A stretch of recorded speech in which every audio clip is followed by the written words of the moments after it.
গত 10 তারিখে বেতন দেওয়ার কথা ছিল। 10 তারিখে যখন বেতন আমরা দিব সেটা তো কাজের পরে দিব, বিকালবেলা বেতন পাবে। কিন্তু এই যে এত বড় ইন্ডাস্ট্রি দেখেন, এজিআই গ্রুপ, এবি গ্রুপ মিলে এখানে 12,000 লোক কাজ করে। 12,000 লোকের মধ্যে মাত্র হাতে গোনা 150-200 লোক। এরা এর আগেও আপনার 12 বা 13 আগস্টে এবং সেপ্টেম্বরে একই ধরনের দুর্ঘটনা করে, ভাঙচুর, লুটপাট, মারামারি, আমাদের সিকিউরিটি ম্যানেজারকে জখম করে, আরেকজনকে জখম করে, মানে অনেক লোককে হাত পায়, অনেকে আঘাত পায়, মানে ইচ্ছা মতো তাদের তাণ্ডব চালায়। এই তাণ্ডব চালানোর কারণে আমাদের প্রশাসনিক যে ব্যবস্থা নেওয়া হয়, তাদেরকে 25 জনের নাম লিখে থানাতে তাদের নামে কমপ্লেন দেওয়া হয়, যে মামলা করা হয়, আর বাকিদেরকে অজ্ঞাতনামা রাখা হয়। এবং যেই রাতে এদেরকে পুলিশ ধরবে, ওই রাতে আমি আমার অ্যাডমিনের সাথে কথা বলি যে তারা ছুটির পরে পুলিশ ধরে নিয়ে যাবে যারা এই ধরনের ঘটনাটা করেছে। পরে আমার মধ্যে আসলো যে আমরা একবার তাদেরকে আরেকবার ক্ষমা করে দেখি, যে এই ধরনের কাজ যেন না করে তারা। আমরা যেই জায়গায় দাঁড়িয়ে আছি, তা আমাদের এত বড় ইন্ডাস্ট্রি, আমরা এবিতে আলাদা মিটিং করি, এই এজিআই গ্রুপে এখানে মিটিং করি, পোলোর ওইখানে মিটিং করি, বিভিন্ন জায়গায় মিটিং করে তাদেরকে দেখাই যে তোমরা যেই কাজটা করেছো, ভাঙচুর করেছো, মানুষকে আহত করেছো বিনা কারণে, মানুষের কোম্পানিতে 3 মাস 4 মাসের বেতন বাকি থাকে, আন্দোলন করে একটা যুক্তিসঙ্গত। আমি সেনাবাহিনীর সামনেও তাদেরকে জিজ্ঞাসা করি যে তোমাদের আন্দোলনের কারণটা আমাকে একবার বলো, কারণটা কি? 10 তারিখ বেতন পাবা, 12 তারিখ হয়ে গেছে, সেপ্টেম্বর মাসের কথা বলছি 2024। এর জন্য এই 2 দিনের জন্য কেন আন্দোলন করা হবে? তোমাদেরকে তো বেতন বলাই হচ্ছে 12-13 তারিখে বেতন দেওয়া হবে, এমন তো না যে তোমরা 3-4 মাসের বেতন এইখানে পাও। তাহলে এই আন্দোলনের কারণ কি? তো যাই হোক, আমি তাদেরকে মাফ করে দেই, যে আমাদেরকে কথা দেয় যে আমরা এই ধরনের কাজ আর করবো না স্যার, আমাদেরকে মাফ করে দেন, আপনি ইন্ডাস্ট্রিটা ভালোভাবে চালান, আমরাও কাজ করব। যাই হোক, এত মাস চলে আসছে। আবার এই মার্চ মাসের 10 তারিখে সকালে প্রথমে তারা ঢুকে, এই 250 লোক বা 150 লোক, তারা সকালে আগে ঢুকে ওই মেন গেটের 2 নম্বর বিল্ডিংটা ওইখানে দাঁড়ায়। যত লোক ঢুকে কোম্পানিতে, কাউকে কাজে ঢুকতে দেওয়া হয় না, যারা সাধারণ শ্রমিক কাজ করবে সবাইকে একত্রে জড়ো করে। যখন সবাই ঢুকে যায়, ঢুকার পরে প্রত্যেকটা গেটে তারা তালা লাগিয়ে 6-7 জন করে লাঠি চোটা নিয়ে তালা লাগিয়ে দাঁড়িয়ে থাকে। যখন এখানে পুলিশ আসে, এসবির লোক আসে, তারা দেখেছে যে তারাও ফ্যাক্টরির ভিতরে ঢুকতে পারতেছে না, প্রত্যেকটা জায়গায় তালা লাগানো, এবং এই সরকারি কাজে তারা বাধা দেয়। আমাদের প্রশাসনের যারা আছেন, executive director, general manager, senior general manager, production general manager, সবাই তাদেরকে বোঝানোর চেষ্টা করে যে আজকে হচ্ছে 10 তারিখ, তোমরা কাজে সকালবেলা আসছো, তোমরা বেতন পাবা তো বিকালে, তোমাদের সকালবেলা এখানে আন্দোলন করার কারণটা কি? যারা ঊর্ধ্বতন কর্মকর্তা আছেন সবাই তাদেরকে বোঝানোর চেষ্টা করে যে আজকে 10 তারিখ, তোমাদের বেতন তো এমনিতেই হয়ে যাবে, আজকে হবে, কালকে হবে, তোমাদের বেতন তো হয়ে যাবে, তোমাদের আন্দোলন করার কারণ কি?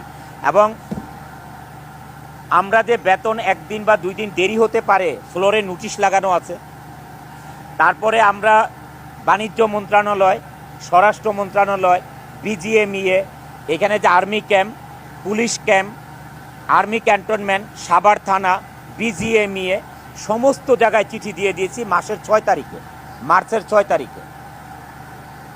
কিন্তু তারপরেও তারা 10 তারিখে এই ধরনের ঘটনা করে 3টা, 3:30 পর্যন্ত কোম্পানিতে কোনো কাউকে কাজ করতে না দিয়ে প্রত্যেকটা জায়গা বন্ধ করে দিয়ে তারপরে 3:30টার দিকে ফ্যাক্টরি থেকে তারা চলে যায়। 10 তারিখেই আমরা বাংলাদেশ ব্যাংকে, মানে ডাচ বাংলা ব্যাংকে, বাংলাদেশ মার্কেন্টাইল ব্যাংক থেকে বাংলাদেশ ব্যাংকের সার্ভারে আগে টাকা পাঠাতে হয়, তারপরে রকেটের মাধ্যমে তাদের পেমেন্ট আসে। যেহেতু এখানে অনেক দেরি করাতে, যারা কাজ করবে অফিসের দেরি হওয়াতে, যখন টাকাটা পাঠায় বাংলাদেশ ব্যাংকের সার্ভার 2টার সময় বন্ধ হয়ে যায়, 2টা 2:30টার দিকে, তখন টাকাটা তাদের মোবাইলে আসে না। এবং পরের দিন সকাল 11 তারিখে সমস্ত শ্রমিকদের বেতন কিন্তু 11 তারিখে সকালবেলায় 11:30টায় তাদের বেতন চলে আসে। দুই একটা ডিপার্টমেন্ট অথবা সেকশন ব্যতীত সবার বেতন চলে আসে। ঠিক দুপুরবেলা লাঠি চোটা নিয়ে বেতন পাওয়া সত্ত্বেও যেইখানে খুশি সেইখানে মারামারি ভাঙচুর করে সবাই নিচে নেমে আসে। তখন এই ব্যাপারটা আমরা আর তাদেরকে বোঝানোর মতন কোনো পরিবেশ নাই। আমাদের এই যে জিএম সাহেবরা যা দেখেন, যারা কর্মকর্তা দেখেন, তাদেরকে লাঠি চোটা নিয়ে দৌড়ানো শুরু করে, মানে পুরো ফ্যাক্টরিতে মারার জন্য। মানে এটার কোনো কারণ খুঁজে পেলাম না। এক নাম্বার হচ্ছে 10 তারিখে তাদের কারণে বেতন দেরি হয়ে গেল। 11 তারিখ সকাল 11:30টার সময় তাদেরকে বেতন দেওয়া হয়েছে। সকাল 11:30টার সময় তাদের বেতন চলে আসছে। তাহলে এই ঘটনাটা ঘটানোর আমি কোনো কারণ খুঁজে পাই নাই। আমাদের এই কোম্পানি 1996-এ স্টাবলিশড। এই 1996 থেকে 2024-এর অগস্টের আগ পর্যন্ত, অগস্টের 12 তারিখের আগ পর্যন্ত আমাদের কোম্পানিতে আজ পর্যন্ত কোনোদিন আমরা আনরেস্ট কি চোখে দেখি নাই। এই কোম্পানিতে অনেক লোক আছে যে 28 বছর চাকরি করে এই প্রজেক্টে, 25 বছর, 26 বছর, 20 বছর, তো ম্যাক্সিমাম লোকের চাকরির বয়স এখানে। মানে এইটার আমি কোনো কারণ খুঁজে পাই নাই। পরে আমরা সিদ্ধান্ত নেই যেটার অবশ্যই পিছনে কোনো কারণ লুকিয়ে আছে। এই কারণটাকে অনুসন্ধান করতে আমি আমার ম্যানেজমেন্টকে বলি। আমার ম্যানেজমেন্ট থেকে আমাকে সন্ধ্যার সময় বলা হয় যে স্যার, এটার কারণ আমরা খুঁজে পেয়েছি। এখানে যে শ্রমিক ফেডারেশন আছে,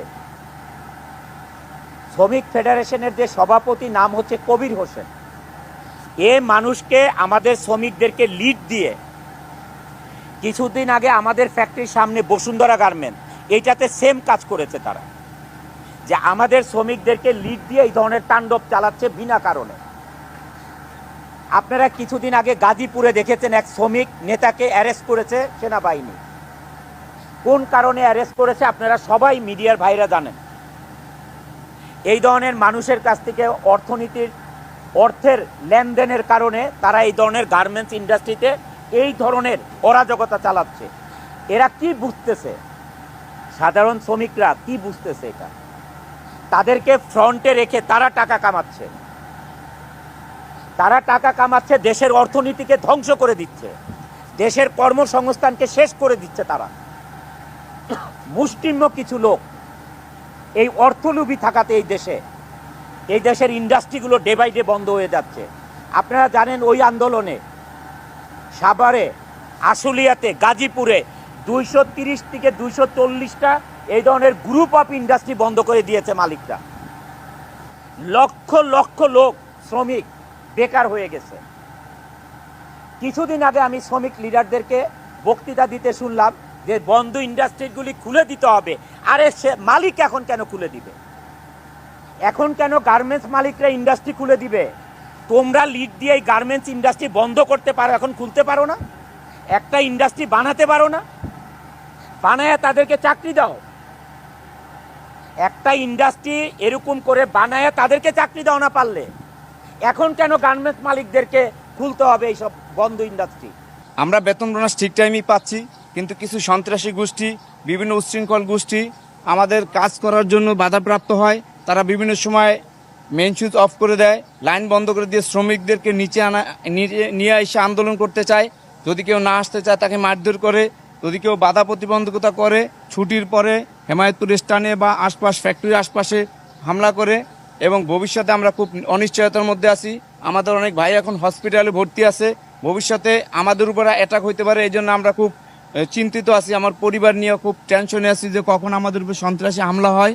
তো এই জন্য আমরা আইনের সোপর্দ হয়েছি এবং আজকে প্রতিবাদ মিছিল করেছি, যাতে এই সন্ত্রাসী গোষ্ঠী ভবিষ্যতে আমাদের দেশে মাথা তুলে দাঁড়াতে না পারে। হয়তো কোনো সংগঠন বা কোনো এজেন্টের মাধ্যম হয়ে ওরা কাজ করতেছে, যাতে আমাদের ফ্যাক্টরি করতে পারি না, জোর করে নিচে নামাইছে, ভাঙচুর করছে, কিছু